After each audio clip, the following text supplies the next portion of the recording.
টিপদের হসপিটালে গিয়ে সমস্ত প্রমাণ জোগাড় করলো গীতা। টিপের উপর রেগে গেল প্রিয়ঙ্কদা চ্যাটার্জি। হ্যাঁ বন্ধুরা, এমনটাই দেখা যাবে। তাই সম্পূর্ণ জানতে ভিডিওটিতে লাইক দেওয়া, চ্যানেলটি সাবস্ক্রাইব করে দেখতে থাকুন। গল্পের শুরুতেই দেখা যায় বড়বাবু আর গীতা মিলে সাপুড়েকে নিয়ে সে হসপিটালে যায়, যে হসপিটালে প্রথমেই স্বস্তিককে নেওয়া হয়েছিল। তখন গীতা গিয়ে বলে, আচ্ছা, আগস্টের 1 তারিখে এখানে কোনো গুলিবিদ্ধ রোগী এসেছিল? তখন নার্স বলে, আমি শুনুন, এই হসপিটালের কোনো রেকর্ড দেখাতে আপনাদের বাধ্য নই। তখন বড়বাবু বলে, অবশ্যই আপনারা বাধ্য। এই বলে বড়বাবু নিজের কার্ডটা বের করলেই সেই নার্স দেখে ভয় পেয়ে যায় আর বলে, স্যার সরি, আগে বলবেন তো? আমি এখনই বলছি।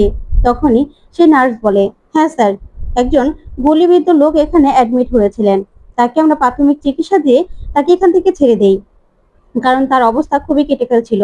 আমরা বলেছিলাম কোনো বড় হসপিটালে নিয়ে যেতে। তখনই বড়বাবু নার্সকে বলে, দেখুন তো এই লোকটা নিয়ে এসেছিল কিনা।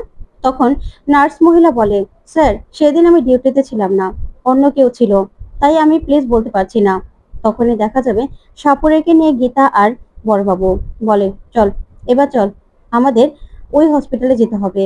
এই বলে সেখান থেকে বেরিয়ে পড়ে। এদিকে বড়বাবু আর সাপুরে কথা বলছিল। তখনই সেখানে একটা গাড়ি চলে আসে আর সাপুরেকে মারার চেষ্টা করে। তখন বড়বাবু সেই লোকটাকে গুলি করলে সেই লোকটা গুলি খেয়ে সেখান থেকে বেরিয়ে পড়ে। ওদিকে গীতা চমকে যায়।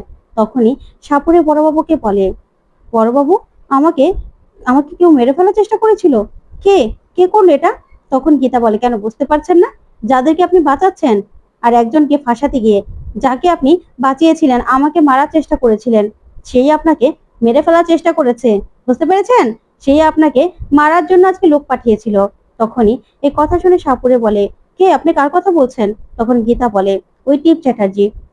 টিপ চ্যাটার্জি আপনাকে মেরে ফেলতে চেয়েছিল। তখন সাপুরে বলে, আমি বিশ্বাস করি না। তখন গীতা বলে, ফোন করে দেখুন না।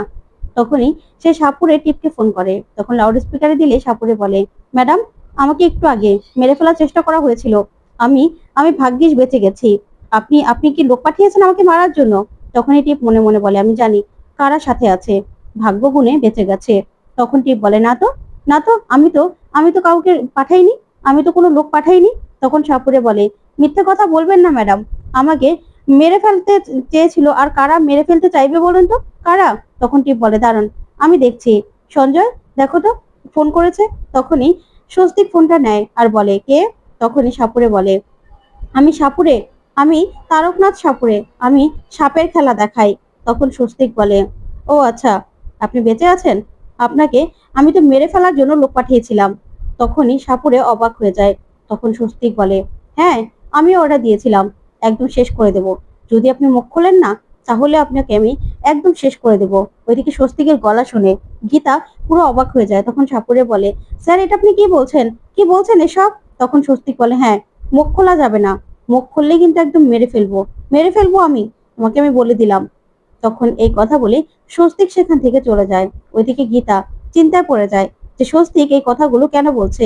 তখন বড়বাবু বলে, অগ্নিকন্যা, এ তো সঞ্জয় লাহিড়ী মানে স্বস্তিক, কিন্তু ও এসব কথাগুলো কেন বলছে? তখন গীতা বলে, বুঝতে পারছেন না, এসব কিছু হলো ওই টিপের খেলা। টিপ খেলাটা খেলছে, কিন্তু টিপকে তো এত সহজে আমরা জিততে দেবো না। চলুন, এবার আমরা টিপের নার্সিং হোমে যাব, সেখানে গিয়ে সব তথ্য প্রমাণ আমাদেরকে বের করতে হবে। তখনই সাপুরেকে জিজ্ঞাসা করে, তুমি আর কি জানো বলো? তখন সাপুরে বলে, ম্যাডাম, আমি তো আগেই সবটা বলে দিয়েছি। ওই টিপ ম্যাডামের হসপিটালে নিয়ে গেছিল ওরা। তখনই গীতা বলে, চলুন বড়বাবু, এখন ওই হসপিটালে যেতে হবে, গিয়ে সবটা এবার খুঁজে বের করতে হবে। তখন বড়বাবু বলে, কিন্তু স্বস্তিক মুখার্জির কথাগুলো কেন বললো সেটা তো বুঝতে পারি না। তখন গীতা বলে, বুঝতে পারছেন না, এসব কিছু টিপ নিজে বাঁচার জন্য ও স্বস্তিককে মাঝখানে আনার চেষ্টা করছে। তারপরে দেখা যাবে হসপিটালে যায় গীতা। তখন তো প্রিয়ঙ্কদা চ্যাটার্জি বলে, শোনো, এটা আমার কাজের জায়গা, এখানে তুমি সিনক্রেট করতে পারো না গীতা। তখন গীতা বলে, আমি পারি, আমি সবকিছু করতে পারি। তখন প্রিয়ঙ্কদা বলে, শোনো, এই হসপিটালে কেউ যদি এরকম গুলিবিদ্ধ কেউ ভর্তি হতো তাহলে আমি জানতাম। তখন গীতা বলে, না, আপনি জানতেন না, কারণ আপনার কাছ থেকে সেটা লুকিয়ে রাখা হয়েছিল আর আপনার মেয়ে সেটা করেছিল। তখন প্রিয়ঙ্কদা বলে, কেন?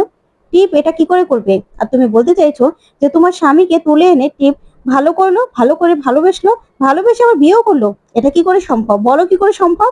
তখন গীতা বলে, সেটা তো আপনার মেয়েই বলতে পারবে না কি করে সম্ভব, সেটা একমাত্র আপনার মেয়ের পক্ষে সম্ভব বলা।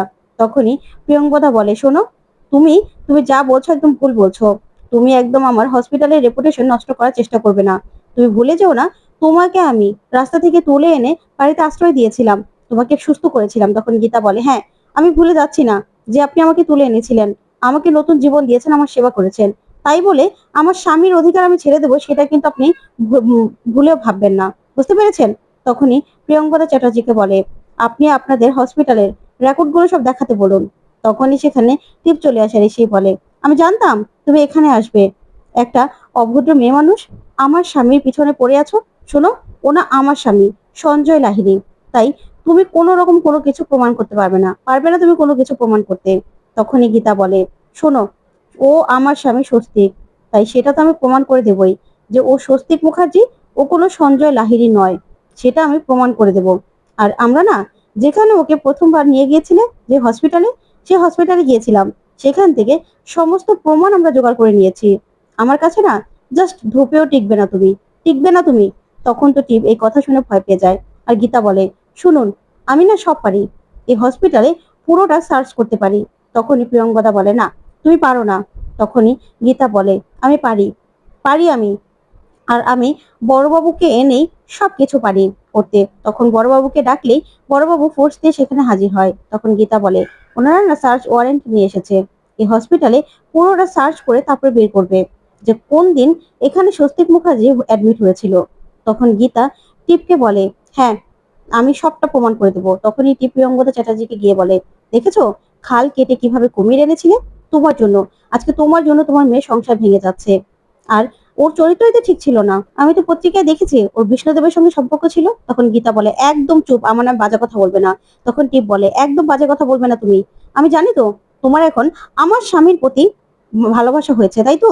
তুমি তো বিষ্ণুদেবের সঙ্গে তোমার সম্পর্ক ছিল, আমি পত্রিকায় সেটা দেখেছি, এটা নিয়ে অনেক লেখালেখি হয়েছিল। আর তোমার চরিত্র যে খারাপ, সেটাও না আমি কোর্টে তুলবো, বুঝতে পেরেছো? কোর্টে তুলবো আমি। তখন গীতা বলে, ঠিক আছে, আমার অতীতে কি কি আছে না সেটাও দেখে নিও। কোর্টে আমার অতীতের অনেকগুলো স্মৃতি স্বর্ণাক্ষরে লেখা আছে, যে আমি গুন্ডাদের সঙ্গে কিভাবে লড়াই করেছি, নিজে মেরেওছি আর মারও খেয়েছি, রাজনীতিবিদদের সঙ্গেও লড়াই করেছি। বুঝতে পেরেছো? তাই আমার জন্য না সবকিছু ঠিক আছে, আমি সবকিছু করতে পারি। আর আমার স্বামী, ও স্বস্তিক মুখার্জি, সেটা না আমি কোর্টে প্রমাণ করে দেবো। বুঝতে পেরেছো? এবার স্বস্তিক মুখার্জির অতীতটাও সামনে আসবে, তোমার অতীতটাও সামনে আসবে, আর আমার অতীতটাও এবার কোর্টের সামনে আসবে। দেখবো আমি তুমি কি করে সবটা ধামাচাপা দাও, আমি সেটা দেখবো। তখনই টিপ প্রচন্ড ভয় পেয়ে যায় আর বলে, আমার আমার স্বামী, ওটা আমার স্বামী, তুমি কিচ্ছু করতে পারবে না। তখন গীতা বলে, দেখি না কি করা যায়, বড়বাবু সার্চ করুন। তখনই বড়বাবুকে প্রিয়ঙ্কদা চ্যাটার্জি বলে, আপনি পারেন না। তখন বড়বাবু সার্চ ওয়ারেন্ট বের করে বলে, ম্যাডাম আমি পারি, সবকিছু পারি। তখনই সেখান থেকে সব রিপোর্ট গুলো নিয়ে বড়বাবুর কাছে দেয়। তখনই বড়বাবু দেখতে পায় যে 1 আগস্টে একজন গুলিবিদ্ধ লোক সেখানে এডমিট হয়েছিল, কিন্তু কোন ডক্টর তার অপারেশন করেছে, ওটি করেছে, তার নাম নেই আর রোগীরও নাম নেই। তখন টিপ বলে, শোনো, আমার স্বামীকে তুমি কিছুতে নিজের করতে পারবে না। তখন গীতা বলে, শোনো, ওনা আমার স্বামী, সেটা আমি এক তুড়ি মেরে প্রমাণ করে দেবো, সেটা তুমি কিছুতে আটকাতে পারবে না। সব প্রমাণ না এখন আমার হাতে, আর এখন আমি এক মুহূর্তের মধ্যে সবকিছু প্রমাণ করে দেব। তুমি টিপ কোনো কিছু আটকাতে পারবে না, কিচ্ছু না। তখন তো টিপ এই কথা শুনে ভয় পেয়ে যায়। তারপরে দেখা যাবে গীতা বলে, যে নোংরা খেলাটা তুমি মেতেছো না, এবার দেখো তোমার খেলাটা আমি কি করে শেষ করি। তখনই বড়বাবু সেই রিপোর্ট ঘেটে সবটা দেখাতে থাকে। তখন প্রিয়ঙ্কদা চ্যাটার্জির মনে পড়ে যায় সেই সময় সে হসপিটালে ছিল না। তখনই বড়বাবু বলে, অগ্নিকন্যা, সবকিছু পাওয়া হয়ে গেছে, চলো এখান থেকে। তখন এই বললেই প্রিয়ঙ্কদা চ্যাটার্জি বলে, আচ্ছা আপনারা কিন্তু আমাদের হসপিটালের রেপুটেশন নষ্ট করছেন। তখন বড়বাবু বলে, না ম্যাডাম, আমরা সবকিছু সিজ করে দিচ্ছি, আপনারা এখন এখানে কোনো রকম কোনো কিছু করতে পারবেন না। তখন টিপ বলে, আপনারা কিন্তু বড্ড বাড়াবাড়ি করছেন, আমাদের ক্ষমতা সম্পর্কে আপনারা জানেন না। তখন বড়বাবু বলে, আমার ক্ষমতা সম্পর্কেও কিন্তু ম্যাডাম আপনি জানেন না, তাই আমি সবকিছু করতে পারি। আর আমি জানি ওইটাই স্বস্তিক মুখার্জি, আর এই যে গীতা মুখার্জি, ও কিন্তু সেটা প্রমাণ করে দেবে কোর্টে। আমি আপনাকে বলছি, আপনি কিচ্ছু করতে পারবেন না, কিচ্ছু না। আপনার আপনার দ্বারা কোনো কিছু সম্ভব নয়। গীতা মুখার্জির ধারে কাছেও আপনি নন। এবার কোর্টে সবটা সামনে আসবে, আপনার অতীত সামনে আসবে, আর স্বস্তিক মুখার্জির অতীত সামনে আসবে, আর সঞ্জয় লাহিড়ীর অতীত সামনে আসবে। দেখি কি হয়। তারপরে গীতা সেখান থেকে চলে যায়। তখনই প্রিয়ঙ্কদা চ্যাটার্জি টিপকে বলে, আচ্ছা এখানে কোনটা সত্যি বলো তো? তখন টিপ বলে, মানে কি বলতে চাও তুমি? তখন প্রিয়ঙ্কদা চ্যাটার্জি বলে, যে ডেটটার কথা বলছে, তখন তো আমি এখানে ছিলাম না, আমি বাইরে গিয়েছিলাম। তখনই এখানে এই অপারেশনটা হয়েছিল। তার মানে ও কি স্বস্তিক না সঞ্জয় বলো? তখনই টিপ বলে, আচ্ছা মা, কোর্টে আমি সব বলা তো বলে দিয়েছি। ওর বাবা মার নাম কি, ওর বাড়ি কোথায়, সবকিছু আমি বলে দিয়েছি, সবকিছু প্রমাণ করে দিয়েছি। তাহলে এটার আবার মানে কি? কোনো মানেই তো আমি খুঁজে পাচ্ছি না। তখন প্রিয়ঙ্কদা চ্যাটার্জি বলে, শোনো, যে মেয়েটা লড়াই করছে না, সে মেয়েটাও কিন্তু এমনি এমনি লড়াই করছে না। ও কিন্তু সবটা ভেবে লড়াইটা করছে, বুঝতে পেরেছো? ওদিকে দেখা যাবে গীতা আর বড়বাবু থানায়। তখন বড়বাবু বলে, অগ্নিকন্যা, আপনি একদম ঠিক ভেবেছিলেন, আমার মনে হচ্ছে ওই স্বস্তিক। তখন গীতা বলে, হ্যাঁ বড়বাবু, ওই স্বস্তিক। তখনই বড়বাবু বলে, কিন্তু আমি তো এটা বুঝতে পারছি না, কোন ডক্টর ওটি করেছিল সেই ডক্টরের নাম নেই, রোগীর নাম নেই। তখন গীতা বলে, আসলে সবকিছু লোপাট করার চেষ্টা করা হচ্ছে।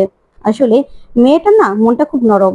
আমার মনে হচ্ছে স্বস্তিককে যখন তুলে নিয়ে গিয়ে হসপিটালে নিয়ে গেছিল না, তখন সুস্থ করার জন্য মরিয়া হয়ে গেছিল। তারপরে সুস্থ করতে করতে হয়তোবা স্বস্তিক বাবুর প্রতি দুর্বল হয়ে গেছে। তারপরেই তাকে এরকম ভাবে ভালোবেসে বিয়ে করে নিয়েছে। আসলে মেয়েটাকে নিশ্চয়ই কেউ এরকম ভাবে আঁকড়ে ধরেনি। কিন্তু আমার প্রশ্ন হলো, স্বস্তিক বাবুর কেন কোনো কিছু মনে পড়ছে না, সেটাই তো বুঝতে পারছি না। আর টিভি বা কেন এরকম করছে, সেটাও তো বুঝতে পারছি না। তখন বড়বাবু এই কথাগুলো শুনে অবাক হয়ে গীতার দিকে তাকিয়ে থাকে। তখন গীতা বলে, এবার আমাদের প্রমাণ করতেই হবে। আমি কিন্তু আমার শ্বশুরমশাইকে কথা দিয়েছি যে তার ছেলেকে আমি বাড়িতে ফিরিয়ে দেব আমি। তখন বড়বাবু বলে, আচ্ছা অগ্নিকন্যা, আপনি এগুলো নিয়ে একদম ভাববেন না আপনি, বাকিটা আমি দেখে নিচ্ছি। এবার যা দেখার আমি দেখে নেব। তখন গীতা বলে, হ্যাঁ বড়বাবু, এবার সবটা সবটা আমাদেরকে গুছিয়ে রাখতে হবে, আর সবকিছু কোর্টে এবার প্রমাণ করতে হবে। ঠিক তখনই দেখা যাবে টিপ গীতাকে ফোন করে। তখনই গীতা ফোনটা রিসিভ করলে টিপ বলে, আমার তোমার সঙ্গে কথা আছে। আমি না সঞ্জয়কে খুব ভালোবাসি। তখন গীতা বলে, আমি জানি। তখন টিপ বলে, বিশ্বাস করো, ও ছাড়া না আমার জীবনে কেউ নেই আমার জীবনে। তখন গীতা বলে, কথাগুলো তাহলে আমাকে কেন বলছো তুমি? আমাকে বলার তো কোনো প্রয়োজন দেখছি না, তাহলে আমাকে কেন এই কথাগুলো বলছো? তখন টিপ বলে, দেখো, তুমি তুমি আমার স্বামীকে কেড়ে নেওয়ার চেষ্টা করছো, সেটা আমি কিছুতেই মানতে পারবো না। তখন গীতা বলে, এই তো তুমি একটু আগে আমাকে কত খারাপ খারাপ কথা বললে, আমি বাজে মেয়ে, বাজে তোমার স্বামীকে নিয়ে টানাটানি করছি, এখন আবার আমাকে এসব কথাগুলো কেন বলছো? তখনই টিপ কাঁদতে কাঁদতে বলে, ইনসিকিউরিটিতে ভুগছি আমি। আমার স্বামী আমার স্বামী যদি সত্যি আমার কাছ থেকে চলে যায় না, আমি বাঁচবো না, আমি মরে যাব, সত্যি কথা আমি মরে যাব। তুমি না, তুমিই পারো আমার স্বামীকে আমার কাছে ফিরিয়ে দিতে। প্লিজ, প্লিজ তুমি এরকম করো না। তখন গীতা বলে, স্বয়ং স্বস্তিক মুখার্জি যদি সুস্থ থেকে তোমাকে ভালোবাসতো না, আমি কিচ্ছু করতাম না, বিশ্বাস করো। কিন্তু কিন্তু আমার সন্তানের জন্য তো আমি তাকে ছাড়তে পারবো না। আমাকে এটা প্রমাণ করতে হবে যে উনি আমার সন্তানের বাবা। আমার সন্তানের জন্য আমি এটা প্রমাণ করবই। তখন টিপ কাঁদতে থাকে আর বলে, প্লিজ গীতা, ফোনটা রেখো না।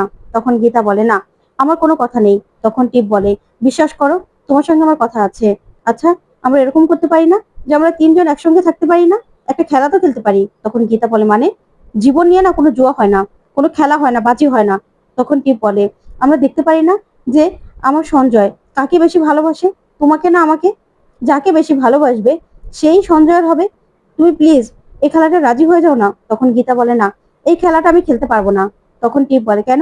ইনসিকিউরিটিতে ভুগছো যে সঞ্জয় তোমাকে নয় আমাকে বেশি ভালোবাসবে, সেই জন্য তুমি ভয় পাচ্ছ তুমি?